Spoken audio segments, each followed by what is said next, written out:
एक अल्लाह, एक रसूल, एक किताब और एक कायद अल्ताफ़ हुसैन। ये मैंने पहले ही इसलिए कह दिया है कि इस वीडियो से मुताल्लिक़ कोई गलतफ़हमी ना रहे कि आगे जाकर हम भी किसी नए नवीले ग्रुप का कोई हिस्सा हों। महाजिरों के लिए एक कड़ा वक्त है। अगर कोई तहरीक कामयाब होती है तो इलेक्शन भी हो सकते हैं, बल्दियाती इलेक्शन भी हो सकते हैं, और हमारे लिए एक शदीद कन्फ्यूजन की पोजीशन है। लेकिन इससे पहले कि हम बातचीत शुरू करें, मैं एक बात वाज़ेह कर देना चाहता हूँ कि पाकिस्तान में रहने वाली महाजिर कौम का मतलब वो है जो मैंने पहले बयान किया कि हमारा कायद सिर्फ़ अल्ताफ़ हुसैन है। वो जिस सिचुएशन में अभी है, जिस किस्म में आइंदा रहे, जैसे भी हालात उनके साथ पेश आएँ या हमारे साथ जितनी भी पाबंदियाँ हों, कायद हमारा अल्ताफ़ हुसैन ही होना चाहिए। माज़ी में ये होता रहा है कि लीडर का एहतराम उस वक्त होता है जब वो इस दुनिया से जा चुका होता है, और उसके बाद हम उसको रोते हैं, पीटते हैं कि उसके दौर में हम ये नहीं कर सके या इधर ये नहीं हो सका। फिर उसके कारनामों पे पीएचडी होती है, फिर क्या क्या कुछ होता है। लेकिन हमें अल्लाह ने एक मौका दिया है कि कायद हमसे छीन लिया गया है, लेकिन हमारे पास मौका है कि हम उसके साथ यकजहती का सबूत भी दें और हम ये भी देखें कि हमसे ऐसे क्या अवामिल हुए जो हम आज इस सिचुएशन पर आ खड़े हुए हैं, जबकि हमारा कायद एक ज़िंदा पीर की शक्ल में मौजूद भी है। तो इस सिलसिले में बात करने का मकसद ये है कि महाजिर अब क्या करें। लेकिन इससे पहले अगर हम ये देखें कि आखिर क्या कोताहियाँ हुई हैं हमसे। सबसे पहले हम क़यादत की कोताहियों के बारे में बात करते हैं, बड़ी जुर्रत करके और बड़ी मौज़त के साथ, क्योंकि हमारा कायद अभी ज़िंदा जावेद है और हमारे दरमियान मौजूद है। तो हमें देखना चाहिए कि आखिर क्या कुछ हुआ है और उन बातों पे गौर करना चाहिए जो खामख़ा अगले 50-60 साल बाद हों। देखिए, उसमें अहम चीज़ एक है जो 2002 से देखी जा रही थी, 2002 के इलेक्शन से, कि कायद तहरीक अल्ताफ़ हुसैन की तकारीर, क्योंकि वो पाकिस्तान से हज़ारों किलोमीटर दूर बैठे हुए हैं और वहाँ से पार्टी रिमोट से कंट्रोल हो रही है, तो अवाम का मिजाज और अवाम क्या सुनना चाहते हैं, लोगों के क्या जज्बात हैं, वो प्रॉपर वहाँ पहुँचते नहीं हैं। तो अल्ताफ़ भाई की जितनी तकारीर थी, वो तकारीर 2002 से अवाम के लिए इंतहाई बोरिंग हो चुकी थी। उनके कंटेंट्स उसमें नहीं थे। मिसाल के तौर पे जब अल्ताफ़ भाई की तकरीर का मौका आता था, 2002 के इलेक्शन से ये मैं बता रहा हूँ, उससे पहले भी थोड़ा बहुत था कि जैसे ही अल्ताफ़ भाई ने हलो किया, लोगों ने शुरू के नारे लगाए और पब्लिक ने पीछे से मैदान छोड़ के जाना शुरू कर दिया। अल्ताफ़ भाई बहुत दक़ीक़, बहुत अहम मसाइल पे बात किया करते थे, लेकिन वो बात जलसों में, अवामी जलसों के अंदर वो सूट नहीं करती। तो लिहाजा अवाम के अंदर अल्ताफ़ भाई का जो भी लेक्चर थे, जो उनकी फ़िक्री नशिस्तों में बातें हुआ करती थी, वो बातें वो जलसों में किया करते थे। सारी दुनिया के अक़वाम के बारे में मालूमात, सिविक सेंस के बारे में मालूमात, मदनियात, इमरानियात, तो पब्लिक जलसा छोड़ के चली जाती थी। तो कम्युनिकेशन का ज़बरदस्त फुक़दान हुआ जो अल्ताफ़ भाई और कारकुनों के दरमियान उसके बाद बढ़ता चला गया, बढ़ता चला गया, बढ़ता चला गया। इसके बाद हुकूमत में हम हर दौर में शामिल होते रहे। 2002 के बाद 2002 में शामिल थे, फिर 2008 में शामिल हुए, फिर 2013 में नहीं शामिल हुए, 2008 में झगड़े हुए। उससे पहले 93 और 88 के अंदर भी यही मसाइल चले। तो उससे भी एक इस्तेहकाम हमारी तहरीक में नहीं आया, ना ये पता चला कि आखिर हमारे मकासद आगे चलकर क्या हैं। इसके अलावा जो कौमी और सूबाई असम्बली के लिए हम उम्मीदवार नामज़द कर रहे थे, तकरीबन 93 के इलेक्शन के बाद से, वो तकरीबन एक जैसे चेहरे थे। एक चेहरा हटता था, दूसरा चेहरा आ जाता था। अवाम में उनकी पहचान नहीं थी और वो अवामी सतह पे इतने पॉपुलर लोग भी बहुत कम थे उसके अंदर। जैसे डिप्टी इकबाल हैं, मुसलसल 3-4 इलेक्शन से खड़े हो रहे हैं, जीत रहे हैं। उसके अलावा प्रोफेसर शम्स थे एक। तो इस तरह उम्मीदवार एक ख़ास किस्म का माफिया अख्तियार कर गए कि वही चेहरे, हर साल वही चेहरे, हर इलेक्शन के अंदर वही चेहरे, हर इलेक्शन में वही चेहरे। तो उन चेहरों के अंदर से अवाम बेजार हो गए थे और वो अवाम के काम भी अगर कोई थे तो वो नहीं किया करते थे। और जो उससे बड़ी वजह थी हमारी कोताहियों की, कि जो हमारे अहम कौमी अमूर थे, जिनकी बिना पर महाजिर मुत्तहिद हुए थे, महाजिर कौमी मूवमेंट बनी, फिर मुत्तहदा कौमी मूवमेंट बनी, जो कोटा सिस्टम या इससे रिलेटेड मसाइल, जिसमें महाजिर नौजवानों के लिए कौमी सतह पे हुकूमत की नौकरियों में जगह का फुकदान था। मरकज़ी हुकूमत को तो छोड़ दें, सूबाई हुकूमत में भी MQM के होने के बावजूद 30 साल MQM किसी न किसी तरीके से ताकत में रही, इक़्तिदार में ना रही, ताकत में रही है।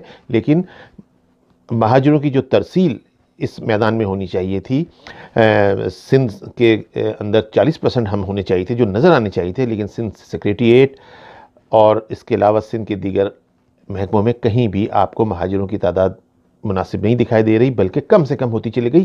30 साल होने के बावजूद अगर आप तोलेंगे तो आपको 30 साल से पहले यानी 80 की दहाई में और 70 की दहाई में महाजिरों की बहुत बड़ी तादाद रेलवे, टेलीफोन, आपका TNT डिपार्टमेंट और इसके अलावा एयरलाइन, कराची की electric supply corporation, shipping, Karachi shipyard, steel mill और मशीन टूल फैक्ट्री जैसे कई इदारों में बहुत ज़्यादा नज़र आया करती थी। लेकिन ये 30 साल से बतदरीज डाउन होती चली गई, इसलिए कि किसी भी तरीके से साजिश करके या जो पसे पर्दा चिलमने हैं उन्होंने हमें लड़ाई झगड़ों पे लगा दिया।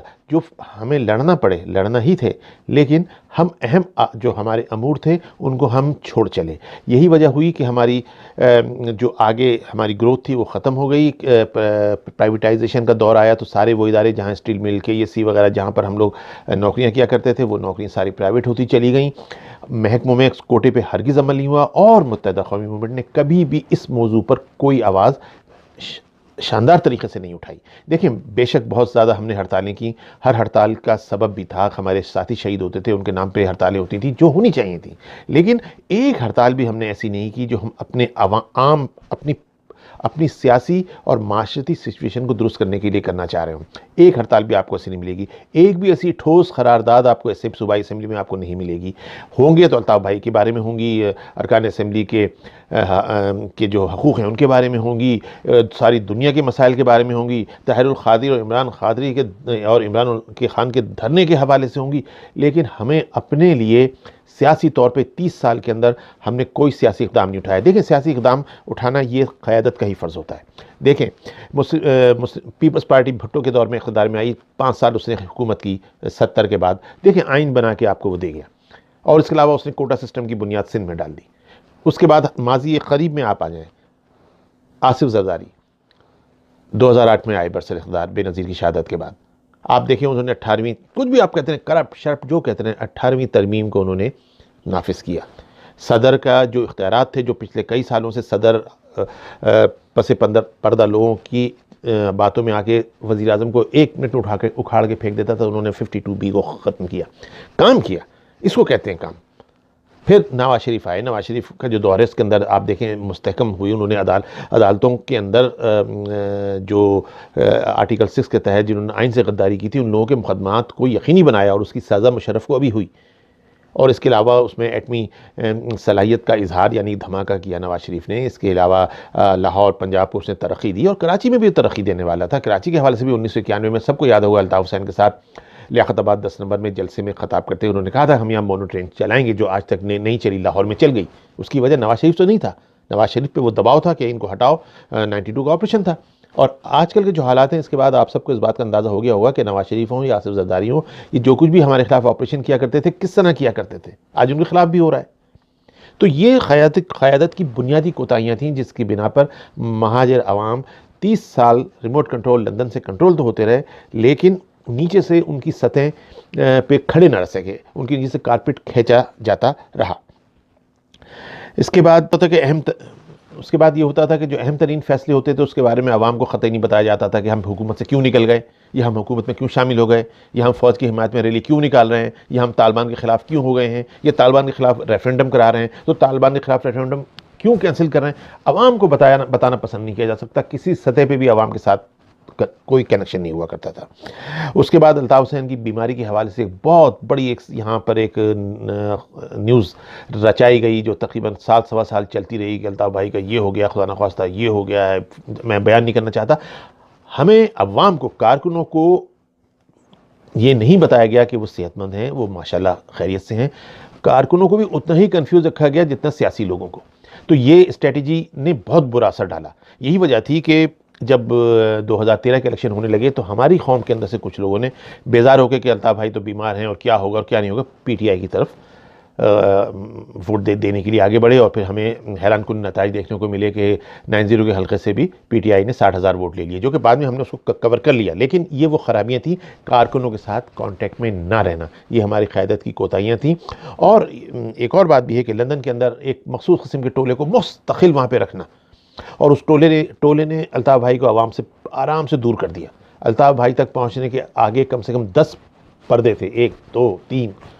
और तो और कारकुनों के साथ ये मसाइल थे कि एक कारकुन जब बुनियादी तौर पे कारकुन होता है और उसको आगे बढ़ने के लिए मेहनत करता, कुर्बानियाँ देता, किसी के भाई शहीद, बहनों ने काम किया, और उसके बाद वो एक मैक्सिमम अगर जा सकता था तो वो जॉइंट सेक्टर इंचार्ज, ये उसकी आखिरी लिमिट थी।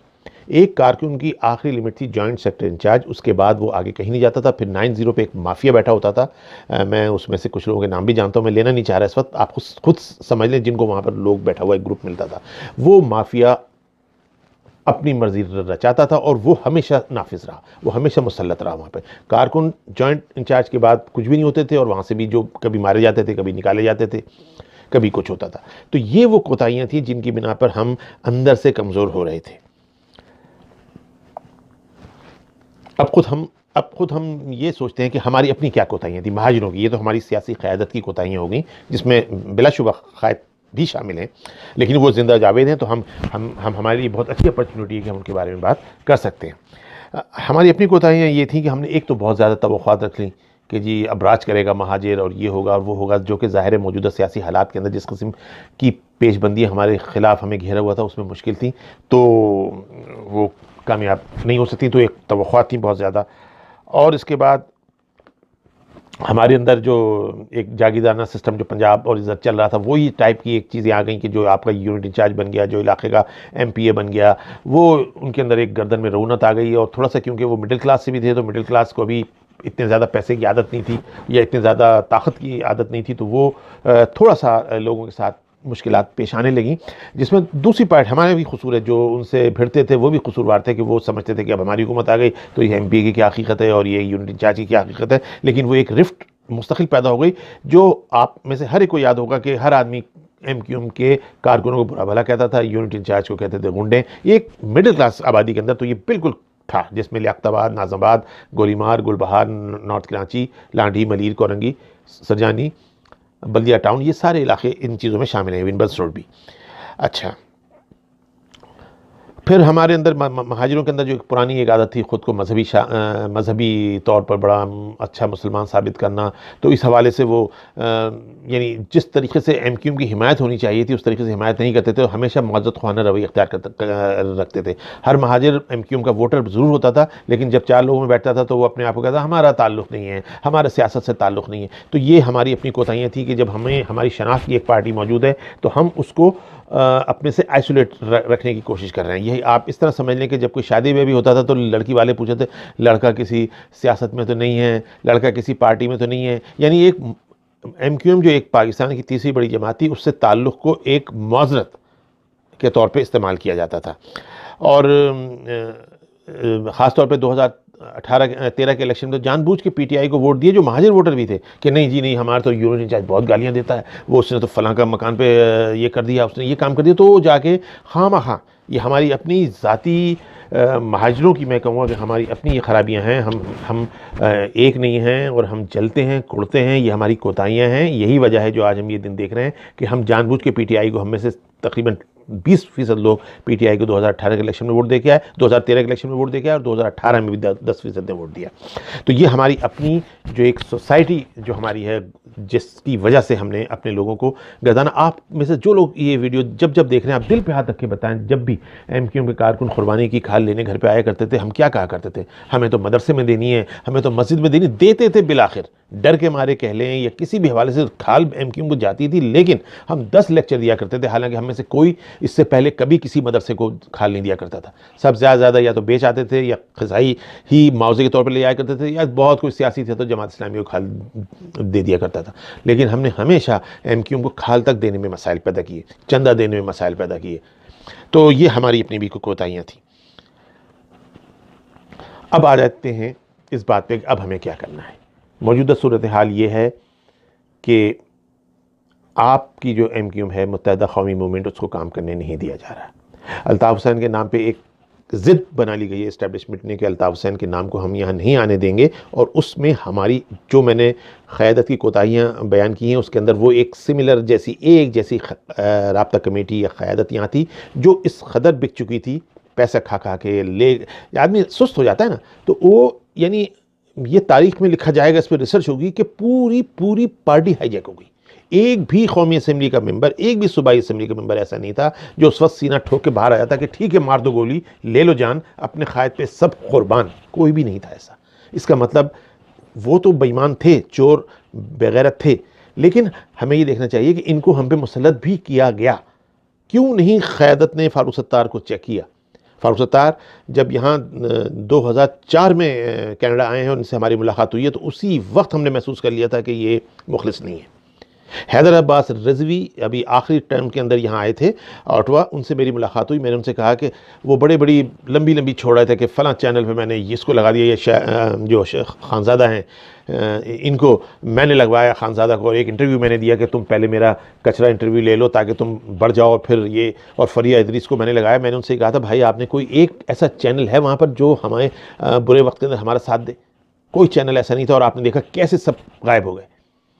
तो ये ऐसे लोग हम पे मुसल्लत थे, नाकारा, निकम्मे, बेशरम, महाजिर कास्ट से कोई उनका ताल्लुक़ नहीं। ऐसे लोग हमारे साथ हमारे अरकान असेंबली रहे। तो यही हुआ कि जब अल्ताफ़ भाई ने जो भी कुछ किया, जो भी नारा दिया, उसके बाद वो सारे एकदम दूसरी डायरेक्शन में आ गए, और आज तक है। और फिर उसके अंदर हमें ये भी देखना पड़ेगा कि इतना अहम नारा अल्ताफ़ भाई ने लगाना था, इतना अहम अल्ताफ़ भाई का ओपिनियन चेंज हुआ था, तो अल्ताफ़ भाई को उसके लिए किसी ऐसे इज्तिमा का भी इंतज़ाम करना चाहिए था ना, कि जहाँ पर 10 लाख लोग इकट्ठे होते और जब मिल के अल्ताफ़ भाई के साथ नारा लगाते, तो किस इस्टेब्लिशमेंट में हिम्मत होती कि उन पर हाथ डालता। आपने 2 दर्जन आदमी पे, जिसमें सारे गद्दार थे, आपने ज़िंदगी की अहम तकरीर कर दी, जबकि आप जानते थे कि महाजिर जैसा भी है पाकिस्तान के साथ है, पाकिस्तान को नहीं छोड़ सकता महाजिर। जो ये आ गए अब तो उसके पास कोई चॉइस नहीं है। तो वो भी एक टेक्निकल गलती थी, सियासी गलती थी। सियासत है, सियासत में क्या कुछ नहीं होता। अभी क्या हो रहा है इन लोगों के साथ, जो नवाज शरीफ वाले लोग हैं या पीपल्स पार्टी के लोग, सब कुछ तो हो रहा है। हमारे साथ भी किसी और अंदाज में हो रहा था, लेकिन इसका मतलब ये तो नहीं है कि अब मुर्दाबाद और ये कर दिया जाए। तो लेकिन ये करें, लेकिन तरीका होता है ना। किसी और से, ये आमिर खान से लगवा देते नारा, हैं फ़ारूक सत्तार से कहते तुम मेरी तरफ से ये नारा लगा दो, नहीं कर सके ना। तो ये सब हमारी क़यादत की कोताहियाँ थी। और जैसा कि बहरहाल हम अब ये आ रहे हैं कि इस वक्त हमारी सिचुएशन ये है कि हमें तो किसी हालत में ये चलने नहीं देंगे। हमारे लिए इन्होंने जो चाहते थे 10 महाजिर पार्टियाँ बना दी हैं, हर पार्टी को वेलकम कर रहे हैं। अल्ताफ़ भाई के साथ जो चलते थे नदीम नुसरत, उनको भी वेलकम कह रहे हैं। मुस्तफ़ा कमाल को, जिसको पहले बुरा भला कहा जाता था एक ज़माने, जब अल्ताफ़ भाई के साथ है, तो आज वो उनको डिफेंस में मकान लेके दिए हुए हैं। आज ये महाजिर कौमी मूवमेंट, मुत्तहिदा कौमी मूवमेंट, खालिद मकबूल वाला ग्रुप, जिसको हम अस्करी ग्रुप कह सकते हैं, ये है भी काम कर रहा है। तो ये सब लोग हैं। और भी चाहेंगे कि और ग्रुप बन जाएँ। ये तो चाहेंगे कि वो डॉक्टर शरीयतुल इबाद भी कोई ग्रुप बना लें। फिर फ़ारूक सत्तार को भी अभी इन्होंने माफ़ छोड़ा नहीं है, उनको भी कोई ना कोई लाइन दी हुई है, उन्होंने भी एक झंडा लेके चल रहे हैं वो। तो उन्होंने तो तोड़ दिया, महाजिरों को बिल्कुल मुंतशिर कर दिया। तो महाजिर क्या करें? बिल्कुल महाजिर ये करें, इनमें से किसी ग्रुप को भी, जो भी अल्ताफ़ हुसैन के नाम के बग़ैर जो भी ग्रुप काम करे, हमारा उनसे ताल्लुक़ नहीं। वो महाजिर ही नहीं जो अल्लाह, रसूल, कुरान और अपने क़ायद अल्ताफ़ हुसैन के बाद किसी और लीडरशिप या किसी और पार्टी से ताल्लुक़ रखे या उसको वोट दे। महाजिर की शनाख्ती ये होनी चाहिए। ये हमें करना है। हमें किसी, जितने ग्रुप बनाने थे, ग्रुप 10 ग्रुप बनाए थे, ना इलेक्शन में वोट देने जाना है, ना हमें इनको तस्लीम करना है, ना हमें इनको मानना है, ना हमें इनको महाजिर मानना है। महाजिर तो वही है जो पिस रहा है अपनी पुरानी क़यादत के साथ, वही महाजिर है और यही महाजिर की तारीफ़ है। पहला स्टेप तो ये है। दूसरा स्टेप ये है कि बहरहाल सियासत आगे बढ़ती रहेगी। कभी भी कोई मौका भी आ सकता है, कब जब अल्ताफ़ भाई भी दोबारा रोनमा हो सकें, अल्लाह ताला उनको ज़िंदगी अता फ़रमाए। लेकिन कल को कोई इंतख़ाबात होते हैं, तो हमें क्या करना है? 2018 के इलेक्शन में लोग ज़बरदस्त कन्फ्यूज थे। मैं पाकिस्तान में ही था उस वक्त और मैंने लोगों को इतना परेशान कभी नहीं देखा कि वोट किसको दें। अगर MQM जो भी नाम नेहाद थी उसको ना दें तो क्या PTI को दें, और अगर हम वोट ही ना दें तो दूसरी कोई पार्टी जीत जाएगी। तो कम वोटर निकला, लेकिन वो कन्फ्यूज ही निकला, और उसकी वजह से ये उल्टे सीधे नतज आए। वो तो PTI पंजाब में हार गई थी, तो उनको यहाँ से जिताने के लिए सारी सीटें देनी पड़ी PTI को कराची की, वरना एक्चुअली उनका मकसद तो ये था कि 4 सीटें तो मुस्तफ़ा कमाल को, 4 सीटें खालिद मकबूल को, एक आध सीट इधर उधर दे के इस तरह इनको बैलेंस करना था। इलेक्शन तो कराची में हुई नहीं है, लेकिन अब क्या करना है, कैसी तरह बंदर बांट करने देनी है। अल्ताफ़ भाई तो नहीं होंगे अभी भी, अल्ताफ़ भाई की पार्टी को तो नहीं आने दिया जाएगा, ज़िया अल्ताफ़ का नारा तो नहीं लगाने दिया जाएगा। तो फिर एक खामोश इनकलाब आ सकता है। खामोश इनकलाब लाने के लिए जो भी बंदा सामने आएगा वो अगवा कर लिया जाएगा। जैसे ही अंदाज़ा होगा कि इसके ताल्लुकात पीछे से अल्ताफ़ हुसैन से हैं, तो सुबह उसकी लाश मिल सकती है। तो जो दुश्मन का दुश्मन हो हमारे, हम यानी हमारे दुश्मन का भी जो दुश्मन हो वो हमारा दोस्त, बस ये हमारा फैसला होना चाहिए। जो हमारे दुश्मन से, जिसने हमें उखाड़ फेंका, जिसने हमें शिकस्त दे दी, जिसने हमारी जड़ें हिला दी, उसका जो दुश्मन है, कराची को खामोशी से उसको वोट दे देना चाहिए, बिला मशरूत, कोई शर्त नहीं, खामोशी से। ये काम हमें करना पड़ेगा ताकि दुश्मन का दुश्मन कामयाब हो सके, और आज नहीं तो कल उनको समझ में आए कि हम किन हालात में उसको हमने वोट दिया है और किन हालात में हम उस ग्रुप के साथ हैं।